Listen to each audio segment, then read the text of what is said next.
Welcome back to my channel. If you're new, hit that subscribe button, hit that notification button. I am coming on here to let you guys see what I normally look like. I normally am not cute, normally don't have makeup, and normally just hang out in a robe all day. It's either this one or the fleece one that I have. This one is like a towel and the other one is really soft and like a blanket. So I just needed something for comfort because I'm getting ready to share my Fredrick, Colorado domestic violence story.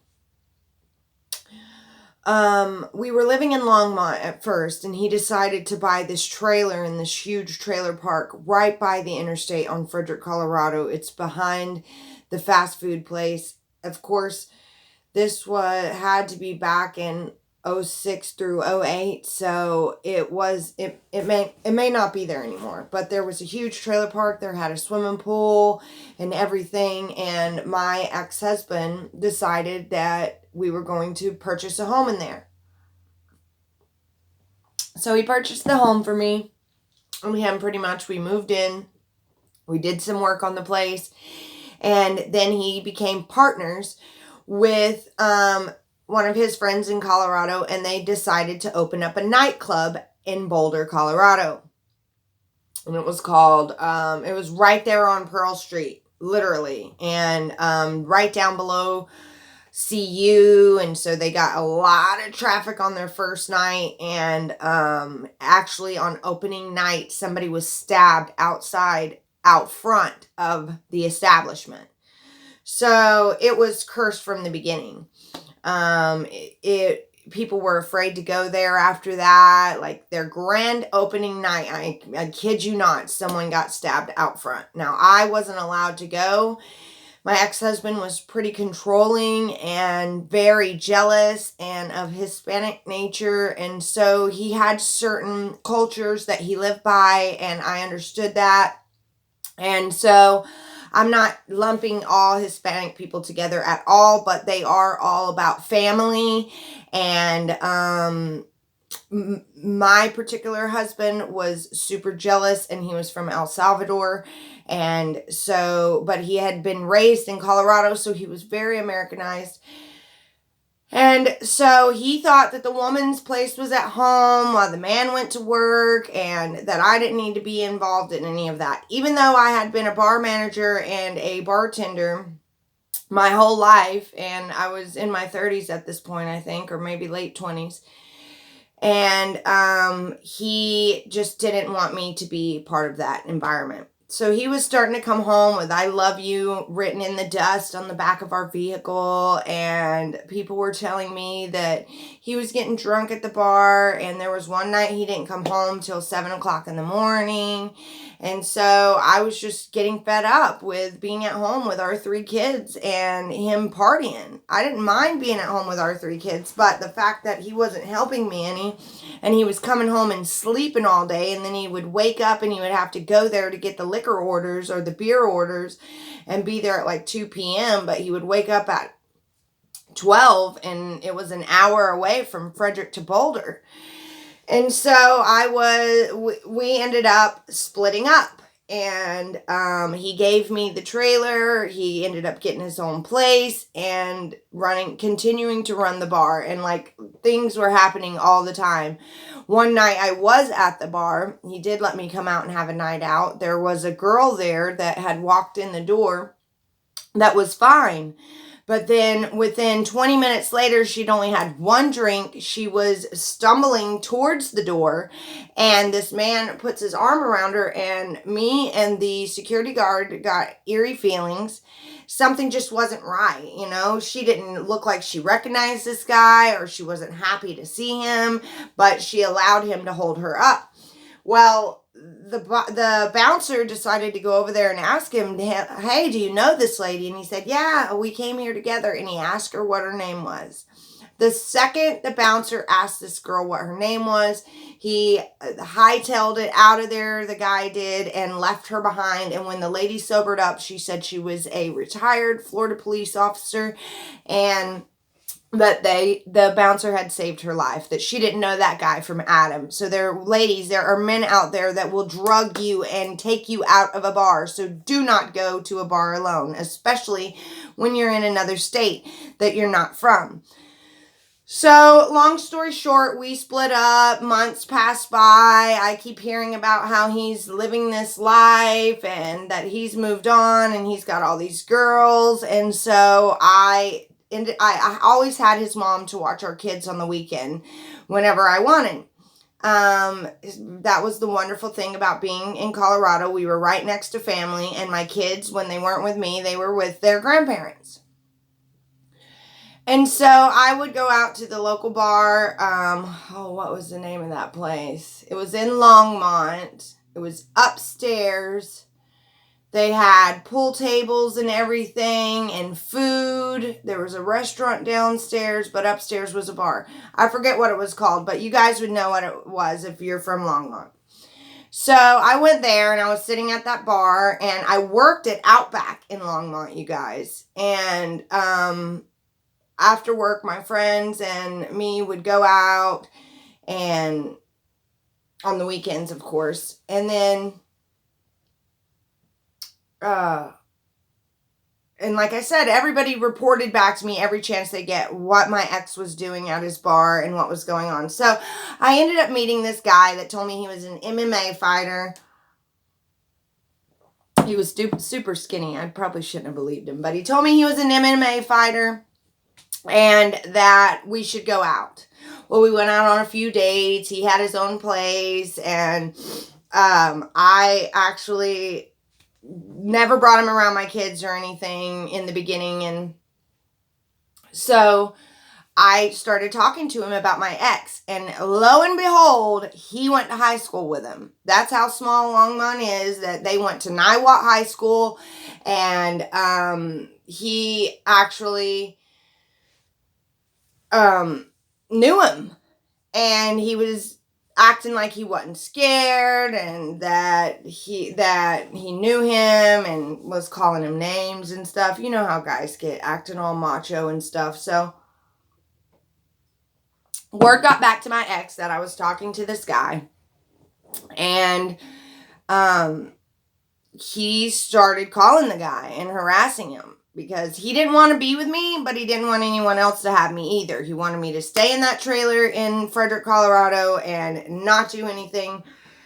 But that wouldn't have been fair. You know, I didn't have my kids. What do you want me to do? Sit in the trailer on the weekends and not go anywhere? So this is that dreadful night I'm about to tell you. So he decides he wants to come back home, my ex-husband, that the bar's not doing so good. They're probably going to end up shutting it down. The guy getting stabbed at the bar didn't help anything. And so, sorry, coffee and hot drinks make my nose run. And so one night, he just shows up at the trailer, and I was at home by myself, and the kids were with his mom. And he tells me that I need to get in the car. And when I come out, he gets in the passenger seat and he tells me that I need to drive. Well, I'm thinking something's going on, that he needs my help, that the kids are in trouble, that his mom or sister's in trouble, maybe somebody's in the hospital. So I jump in that driver's seat and I'm ready to go. And he tells me to drive. So I pull out of that trailer park, and the interstate is right there. And we don't get on the interstate or go the direction to go to Boulder. We go in another direction. And he picks up his phone and he's like, dude, I asked you where you're at. I'm telling you, you're messing with the wrong person. And they're going back and forth. And I'm like, who is that? And he looks at me and he says the guy's name that I was talking to. And right then and there, this overwhelming fear came over me because my mom had been murdered before. And he had this guy in the back seat that he was partners with that was known for dirt. Okay, they even had a little crafty nickname for him about dirt. So when I seen that he was in the car, I knew that something wasn't right. And I started preparing myself. Well, the guy on the phone kept messing with him and telling him, yeah, I took your old lady out. Yeah, me and her did this and me and her did that. And I had denied it to him because I was terrified of him. Remember, he had already choked me out in that same trailer to where I had woke up from being passed out. So I was afraid that the next time he choked me out, that he would accidentally break my windpipe. So I just started focusing on driving, and I let him have his phone conversation, and he got off the phone with him, and he said, he won't tell me where he's at. Where is he? And I said, I don't know. I've only been to certain places with him.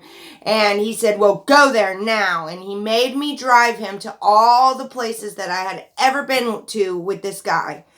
And meanwhile, the guy is drinking and calling him back every hour, laughing at him, laughing about what I look like, just making fun of him, telling him that something about the kids. And as soon as he said something about the kids, my ex-husband went sideways and was like, you will tell me where he's at. And he thought that I was lying to him, and I wasn't. So all of a sudden, he pulls a gun out. And he's right here in the passenger seat, and I'm driving. And there's tinted windows, and we've still got this person in the back seat. Well, I see the gun, and I start freaking out, and I think of one other place that we had went to together, and we go there, and he goes, go knock on the door, because it was an apartment complex. And so he sends the guy in the back seat with me so I don't run off, and we go up and we knock on the door and nobody answers. So all of a sudden the guy from the back seat just takes this big long pipe the baton that police officers carry, and just bash their whole window out of the apartment. And glass goes everywhere. I run back to the car. He's running. He jumps in, and instead of that gun being shown to me, it goes right up against my temple. Hard metal. Smashed. So at that point, I'm driving around, and I have this gun to my head, and I'm afraid that he is going to kill me. That I was going to end up just like my mom.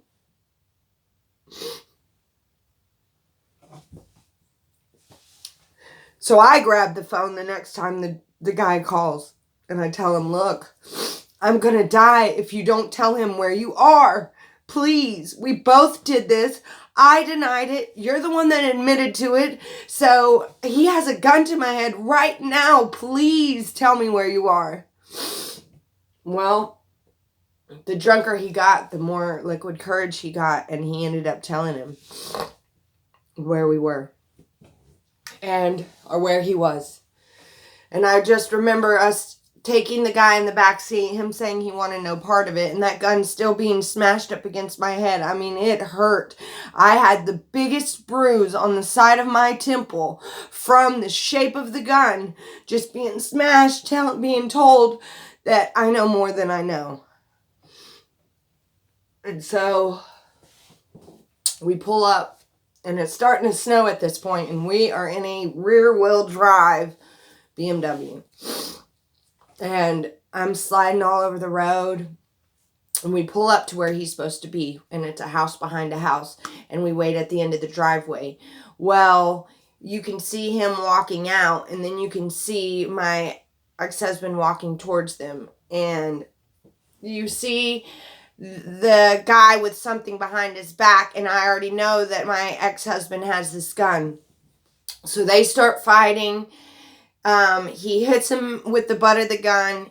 The guy goes down automatically. My ex starts running to the car. He slips on ice, and he gets back up, and I thought that the gun was going to go off and kill him in that moment too, and so he jumps back in the car, and here we go again. And at this point, I am shook. I have never had a gun held to my head before in my life. I remember one time I was sneaking in, and my dad came out to the window and said, freeze, and he put a gun on me. And I was like, Daddy, it's me.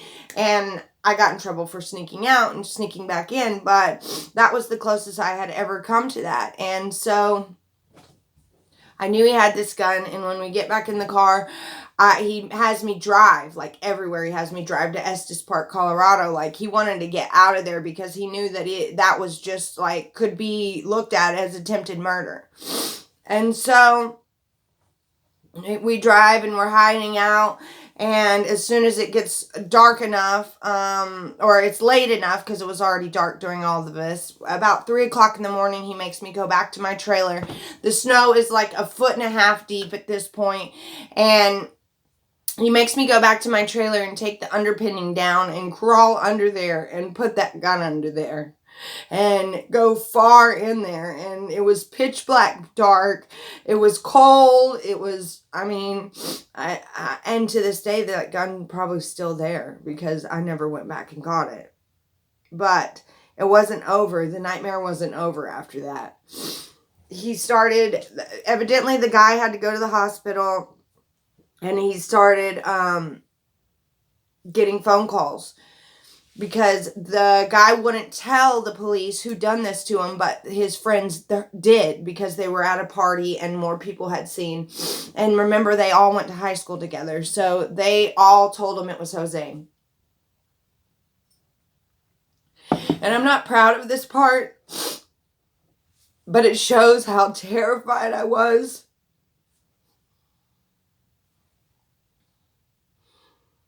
This is the first time I've ever told this story, you guys. Very first time.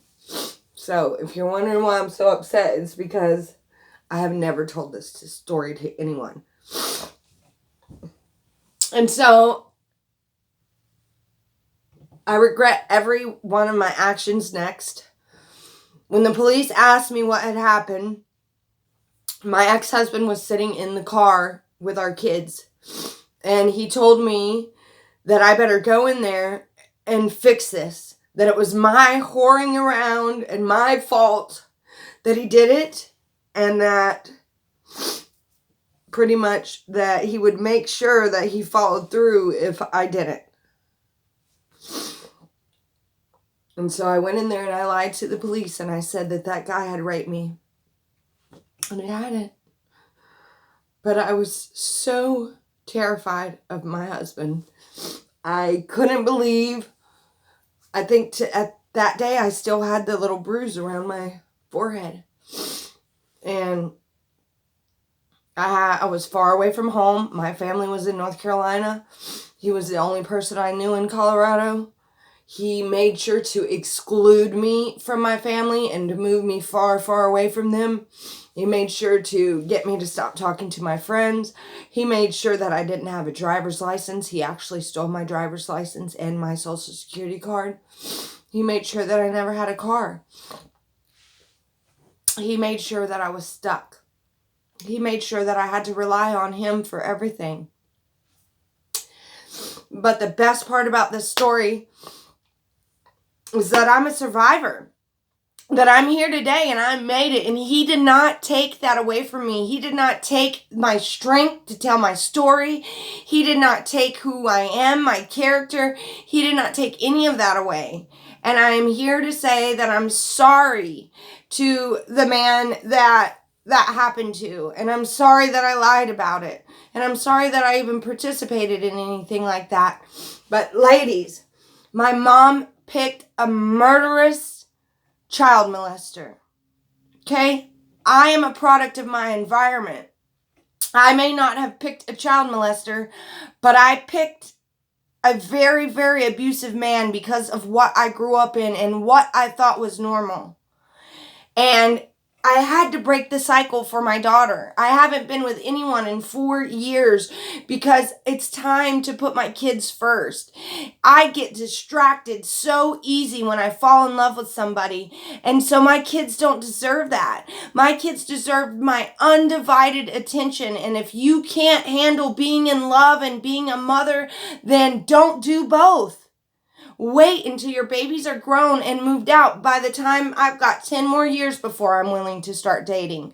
And yes, I'll be 51 at that point, but it doesn't matter. None of that matters. What matters is taking care and protecting the babies that you brought into this world and making sure that they don't follow in the footsteps of me and my mother and her mother. No, my papa was great, but who knows what her parents went through. She went to foster care and was raised in foster care. So, it is a vicious cycle, you guys, and you cannot have children around this.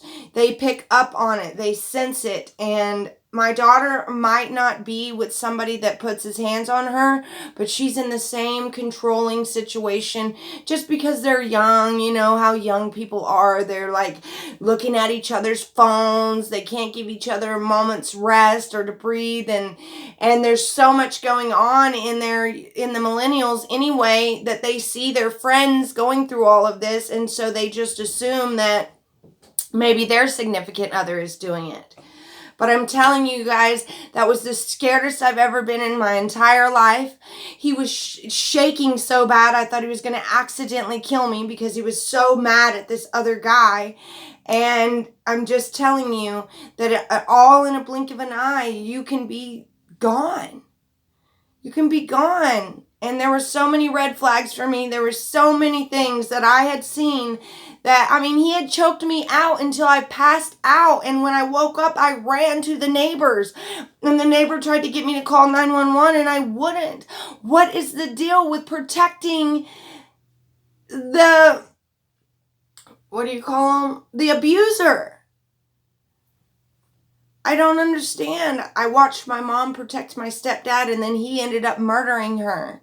I protected my ex-husband and he ended up hurting me bad. That wasn't the first time. And so I just want you guys to know that you just don't know what people are capable of. And you don't know what kind of darkness surrounds them. And you don't know how far they will take it. So if you've got babies, get out, run, trust your gut. They're not going to show that side of them to anyone. That's one thing that he made me look crazy. My family, I had a huge mark on the side of my face where he had sat on top of me and slapped me over and over on my birthday because he said that my daughter that wasn't his was doing something she wasn't. And until I said that he was right, he would not stop slapping me and get it off my chest. And I couldn't move. And so you are the only person that they're going to show this side to. You are the only person that can attest to this stuff. And who cares if people think you're crazy? If they think he's a saint, it doesn't matter. You're saving your life and your future, your kid's future life. Because if you let them grow up in this environment, trust me, they will pick a man that does the same thing. I ended up growing up, even though my mother was murdered at 14 by my stepfather. I grew up 6 years later, 8 years later, I married a man just like him. He might not have murdered me, but he damn sure tried. And so I want you guys to know that wolves come in sheep clothing. That we are blinded by love. And that we will make excuses. So stop making excuses and stop justifying. There was a point in time in my life when I was with him that his buddies would come over and talk about how horrible their significant others were acting. And I would literally tell them, choke them out. That's what he did and it made me act better. Can you believe that? It starts giving you a warped mentality. You start thinking that you deserve it. And until I got away from him, I forgot who I was. I had become his submissive puppet. I forgot my own personality, my own likes, everything. I was just his, whatever he wanted me to be, from sheer terror. So please, ladies, before you are the next my mom, before you're the next Kelsey, before you're the next Shanann, get out. Save yourself. Go get an ID and a social security card that he doesn't know about, because I'm telling you, when they find out you're leaving, they're going to make it as impossible as they can. If their name is on that car and house, you best believe that you're not going to have access to it. They will make it so hard for you to leave because they want you to come crawling back and not have any other options. Break the cycle and find support. There are domestic violence shelters all over the country that you can go and stay at. They can even move you to a domestic violence shelter in another state, and they are hidden. And there are programs that get you back on your feet and get you and your children in your own home. You can do it. Email me, reach out to me if you have no clue about it. I've stayed in domestic violence shelters because of this. I ran all the way to Oklahoma from Colorado because of this. So I'm here for you if you have any questions. And if I can do it, so can you. Thank you.